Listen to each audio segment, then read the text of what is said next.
Welcome to my channel. ఈరోజు అమ్మ వంటల రుచిలో మట్టి దాకలో నెత్తళ్ళ పులుసు లేదా నెత్తళ్ళ కూర ఏ విధంగా తయారు చేయాలో ఇప్పుడు చూద్దాం. ముందుగా స్టవ్ మీద మట్టి పాత్రను కానీ లేదా ఏదైనా పాత్రను పెట్టుకొని పావు కప్పు నూనె వేసుకోవాలి. నూనె వేడైన తరువాత తరిగి పెట్టుకున్నటువంటి ఉల్లిపాయలు 2 మీడియం సైజువి, తరిగి పెట్టుకున్న పచ్చిమిరపకాయలు 3 వేసుకొని కలుపుతూ బాగా వేయించుకోవాలి. ఇలా కొద్దిగా వేగిన తరువాత ఇందులో తరిగి పెట్టుకున్న టమాటా పెద్దది 1 వేసుకొని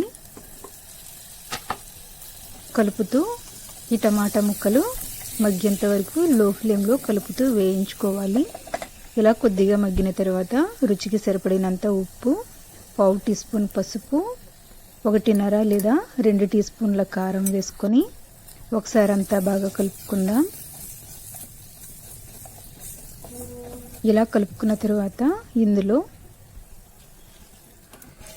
1/2 కప్పు వాటర్ని వేసుకొని ఒకసారి అంతా బాగా కలుపుకొని మూత పెట్టుకొని 3 నిమిషాల పాటు ఉడికించుకోవాలి.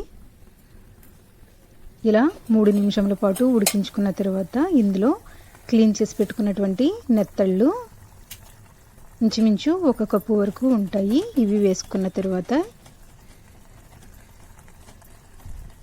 ఇందులో చితక్కొట్టుకున్నటువంటి వెల్లుల్లిపాయ రెబ్బలు 4 లేదా 5 వేసుకోండి. తర్వాత కొద్దిగా చింతపండు రసం, చిన్న నిమ్మకాయ సైజ్ అంతా చింతపండును నానబెట్టుకుని ఇలా రసం తీసుకొని వేసుకోండి. తరువాత 1 రెమ్మ కరివేపాకు, తరిగి పెట్టుకున్న కొత్తిమీర కొద్దిగా వేసుకొని ఇలా మరీ బాగా కలుపుకుండా ఇలా ఈవెన్గా స్ప్రెడ్ చేసుకొని మూత పెట్టుకొని 3 నుంచి 5 నిమిషాల పాటు ఉడికించుకోవాలి. ఇవి ఉడకడానికి ఎక్కువ టైం పట్టదు. ఇలా ఉడికించుకున్న తర్వాత స్టవ్ ఆఫ్ చేసుకొని మూత పెట్టుకుందాం. మూత పెట్టుకొని కొంతసేపు ఉంచినట్లయితే బాగా మగ్గుతుంది.